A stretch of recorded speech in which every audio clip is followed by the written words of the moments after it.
मेहरारू अपनी मर्द के बखान करत हिया कलश के कुछ ना चाहिए हमार धन हमार राजा बड़न कहत ये कैसे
अपने मर्द के बखान कर दिया का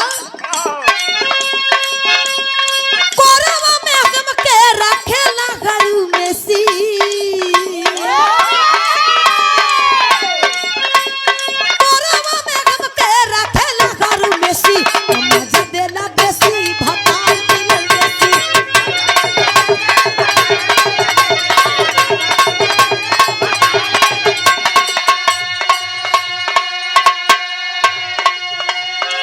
एक बात मेरा औरी कह दिया हमार मर्द हमार राजा कितना माने लन कलश कहीं से आवेलन गा बजा के कल का हो रानी तू के हर बाड़ू हो बहुत ये कैसे रगी दूरे तलोगे बोलावे सखी रे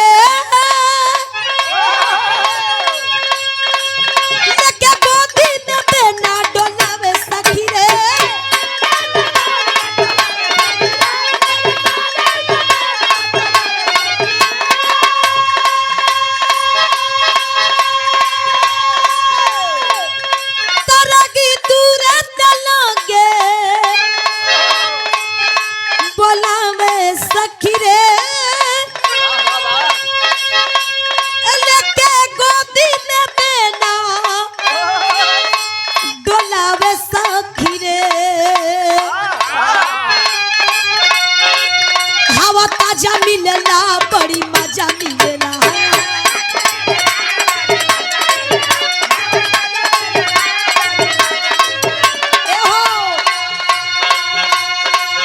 प्यार पियावा के धरी धरी मजा मिलेला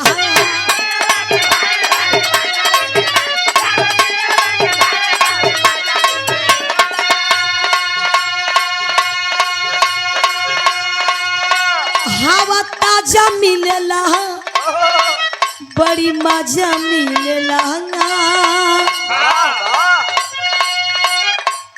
प्यार पियावा के धरी धरी मजा मिलेला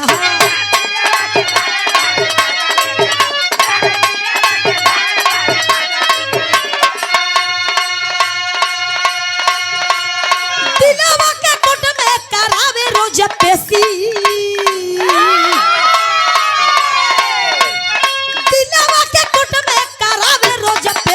मजा देला बेसी भतार मिलल बेसी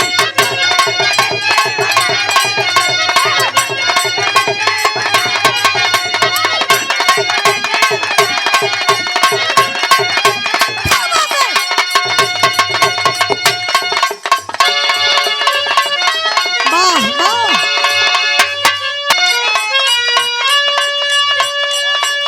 तोहरा के रखला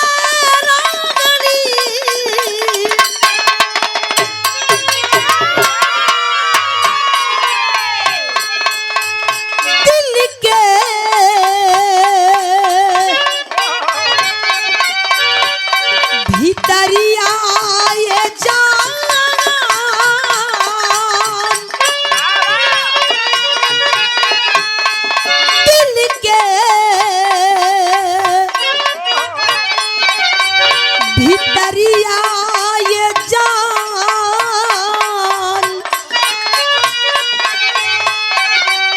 खाइए लिगनी ना तोहरा अरे खाइए लिगनी ना तोहरा नाम के जगरिया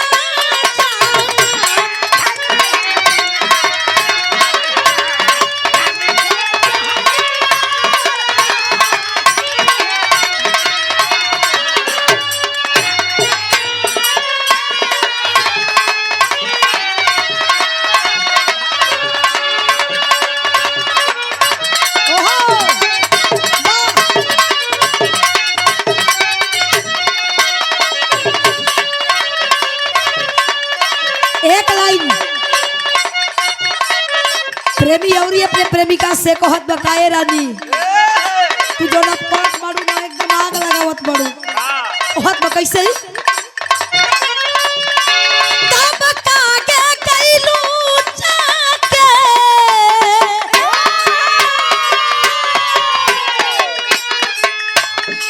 दूसरा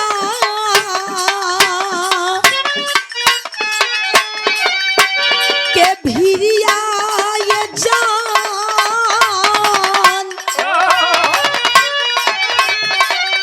खाइए लिगनी ना तोहरा तब कागे कैलू जाके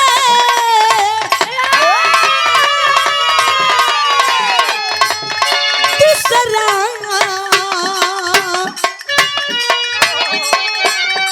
के भिरिया ये जान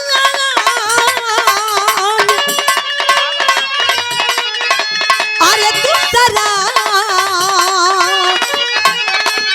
के भिरिया ये जान खाइए लिगनी ना तोहरा खाइए लिगनी ना तोहरा नाम के जगरिया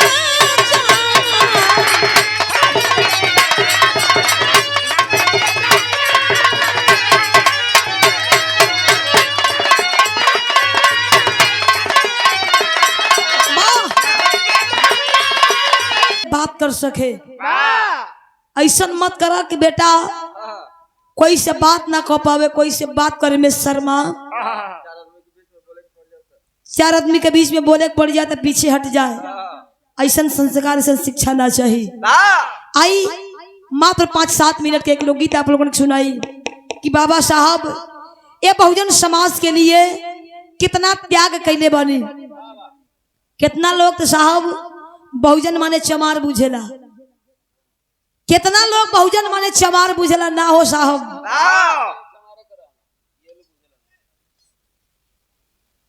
1585 के नारा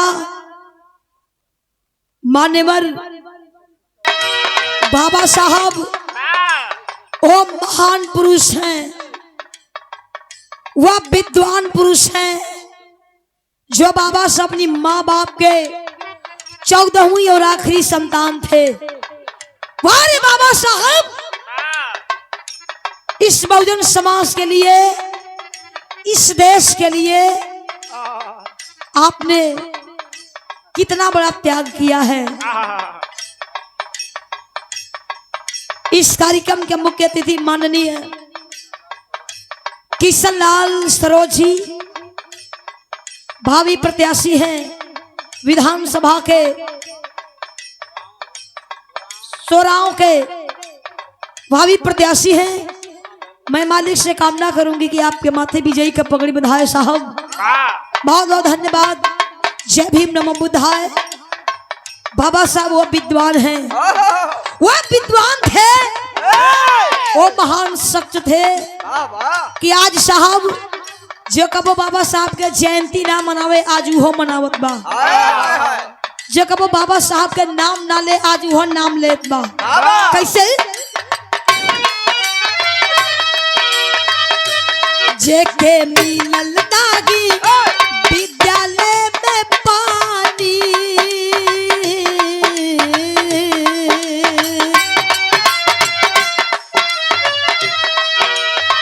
तनी गौर करिए। आज ए साहब आज बढ़िया यारों के पानी पियत बनी जा, बिस्लरी के पानी मिलत बा, बासमती के चावल खात बनी जा, बढ़िया कुर्सी मिलत बा, बढ़िया लोग मिलत बा, बढ़िया मंच मिलत बा, बढ़िया जीन्स टी शर्ट मिलत बा। लेकिन भारे बाबा साहब आपने कितना बड़ा त्याग किया। कैसे? जेके मिलल नागी विद्यालय में पानी, हूँ ज्ञानी जग महान हो गई।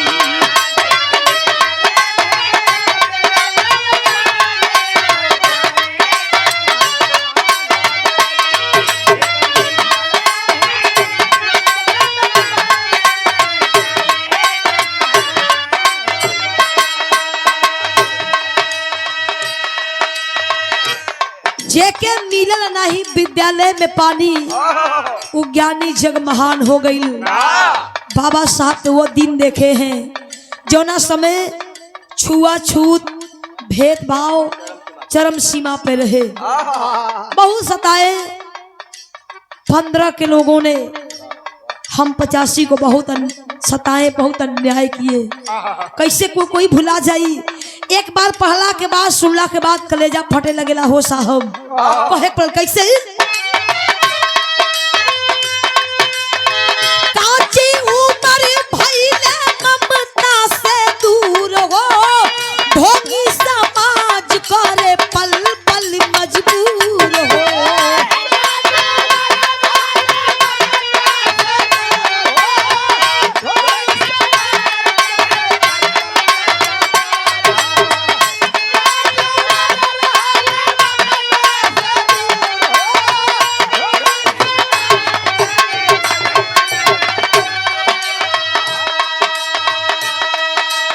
कितनी ऊंची लाइन कवि जी लिखले बड़न। काची उम्र भइले ममता से दूर हो। बाबा साहब मात्र 6 साल की उम्र में थे। माँ भीमाबाई बाबा साहब को छोड़ करके दुनिया से चली गई। बाबा साहब का परवरिश कौन किया था? बाबा साहब की चाची ने किया। बाबा साहब के ऊपर से माँ का साया हट गया। लोग टूअर कहे, दूसरे लोग शमार कहे, महार कहे, अछूत कहे। बाबा साहब तो वो दिन देखे हैं सर, वो समय को देखे हैं जो ना समय बाबा साहब का पढ़ाई जारी रहे, बचपना के बात रहे। स्कूल में बैठला की अनुमति ना रहे, स्कूल से बाहर, क्लास से बाहर बैठला की अनुमति रहे। क्लास से बाहर बैठे थे बाबा साहब।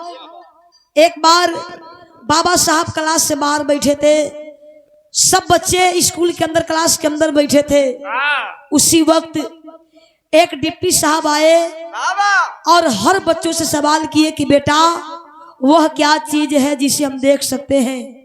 वह क्या चीज है जिसे हम देख सकते हैं लेकिन छू नहीं सकते हैं?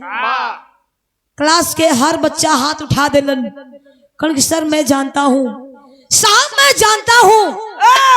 साहब पूछने लगे, लड़का बतावे लगे, सर आपका सवाल था कि वह क्या चीज है जिसे हम देख सकते हैं लेकिन छू नहीं सकते हैं? बतावे लगे, कोई कहे सूर्य, कोई कहे चंद्रमा, कोई कहे तारा, कोई कहे आसमां। लेकिन जब बाबा साहब की बारी आई, बाबा साहब की आंखों में आंसू। बाबा साहब बाहर खड़े थे और कहे बाबा साहब की सर आपका सवाल यही था ना कि वह क्या चीज है जिसे हम देख सकते हैं लेकिन छू नहीं सकते हैं? सर जो आपके सामने घड़े में पानी रखा गया है उसे केवल हम देख सकते हैं लेकिन छू नहीं सकते हैं। जो ना तालाब में जानवर पानी पिए, गधा पानी पिए, कुत्ता पानी पिए, बिल्ली पानी पिए, वो तालाब में हम बहुजन समाज के पानी पीने के अधिकार ना रहे। जानवर से भी बदतर जिंदगी रहे, कैसे का कोई बर्दाश्त कर पाई?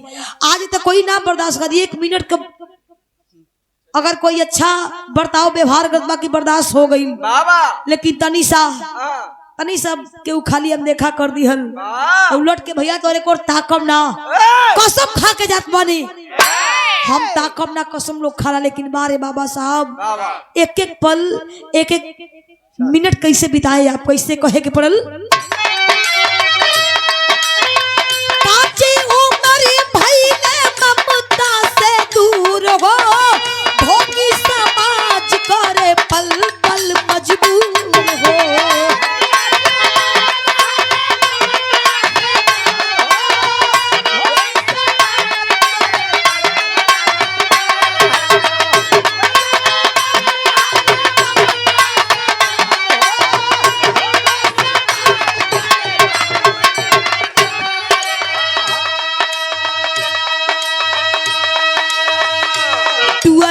बन के बैठे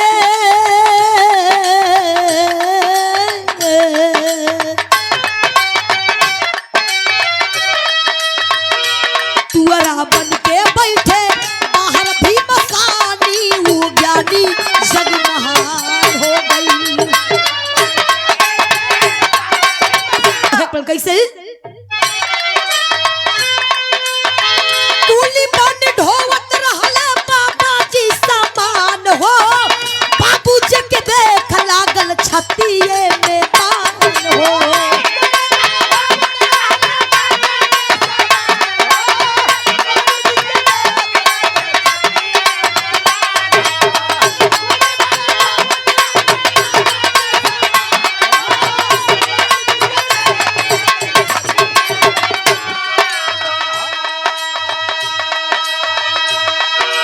बाबा साहब तो वो दिन देखे हैं कुली का भी काम किए हैं बाबा साहब जब पेट जरेला साहब तो बहुत आदमी कुछ करे पर मजबूर हो जाला और ये गीत के बहुत बड़े राइटर जिनका नाम तारकेश्वर राही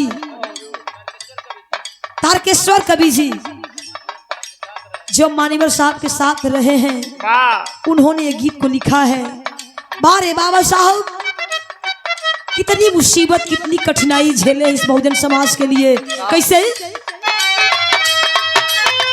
कुली बन ढोवत रहले बाबाजी सामान हो बाबूजी के देख लागल छतिए में पान हो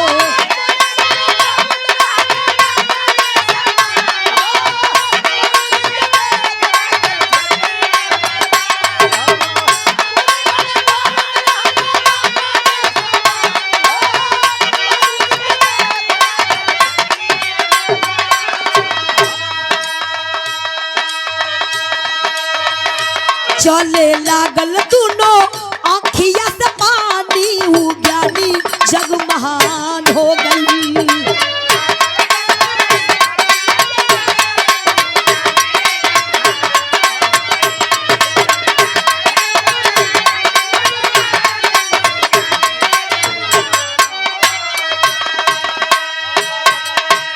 आज ए साहब अपने लड़का के लोग बढ़िया स्कूल में दाखिला लोग करावत बा बढ़िया स्कूल में लोग पढ़ावत बा लेकिन बाबा साहब पढ़ने के लिए कुली का काम किए पेट के लिए कुली का काम किए बहुजन समाज के लिए कुली का काम किए बारे बाबा साहब उस दिन के सुनला के बाद पढ़ला के बाद कलेजा फटे लगला आंख में आंसू आ जाला कौन बाप बर्दाश्त कर पाई है पिताजी रामजी राव अपने बेटा डॉक्टर B.R. अम्बेडकर साहब को जब देखे कुली का काम करते समय जब देख लिए तो कलेजा फटे लागल बारे बेटा तू कितना मान झेलेगा स्कूल जाता है तो लोग महार चमार कह करके ताना देते हैं अछूत समझ करके भगा देते हैं और पेट में जब भूख लगता है तो कुली का भी काम करना पड़ता है कैसे समय जैसे जैसे बीतल गई बाबा साहब का मुसीबत पीछा ना छोड़लस कैसे एक और रोगे राज रतन के दवाई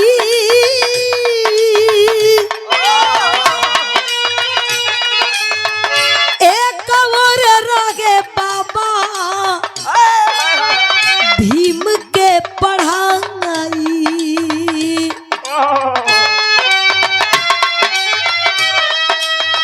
बाबा साहब के राज रतन दुलारा जिगर की टुकड़ा माने। पढ़ाई के दौर में बाबा साहब के पढ़ाई के दौर में घर पे बाबा साहब के राज दुलारे राज रतन बीमार बारन। बाबा साहब बहुत कोशिश किए, दवा इलाज कराए, लेकिन राज रतन इस दुनिया को छोड़ करके चल दिए, अलविदा बोल दिए, कह दिए। बाबा साहब को ये था कि एक राज रतन के लिए इतना राज रतन के हम नहीं खोएंगे। बाबा साहब अपना पढ़ाई जारी किए। कैसे? एक और रोगे राज रतन के दवाई, एक और रोगे बाबा भीम के पढ़ाई।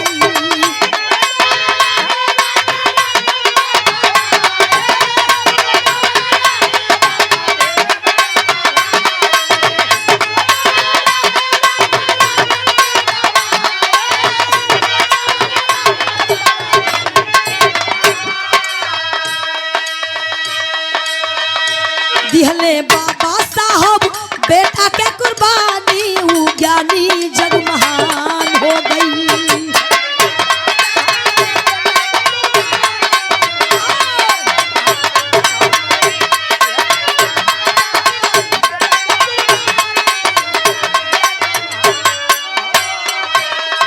हमारी गीत के साहब आखिरी लाइन में बाबा साहब ने क्या किया इस देश के लिए? कैसे?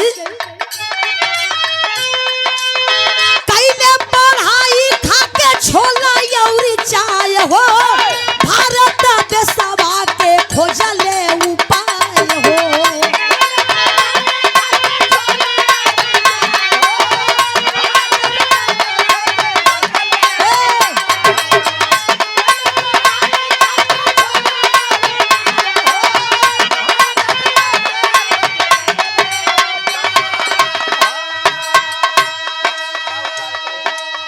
भारत देश खातिर बारे बाबा साहब उपाय क्या खोजे, जिसका हम हर लोग वही पे आज मुद्दा उठावत बा। संविधान के रचयिता जिन्होंने संविधान बना करके दिया, बारे बाबा साहब। आज संविधान ने तो एक वोट का अधिकार दिया, बाबा साहब का देन है कि आज बड़े से बड़े नेता चाहे प्रधानमंत्री हो, आज भले चमार है जतका, भले महार है जतका, लेकिन 5 साल के बाद वो प्रधानमंत्री भी एगो चमारे के गोड़े पर गिरिहन। एगो वोट कितना बड़ा अधिकार, कितना कीमत हो, कि बाबा साहब का देन बा। अगर कैसे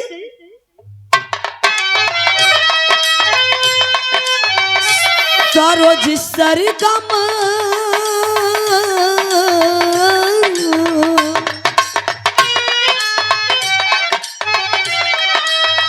सरोज सरगम भीम के बखानी, ज्ञानी जग महान हो गई।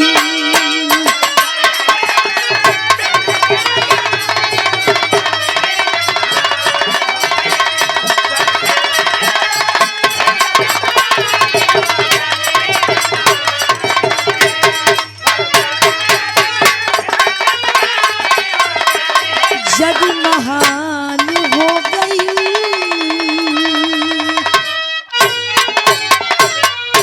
हेलो हेलो, हम कमेटी को पदाधिकारियों से निवेदन करेंगे कि माननीय मुख्य अतिथि जी का माल्यार्पण कर स्वागत करें।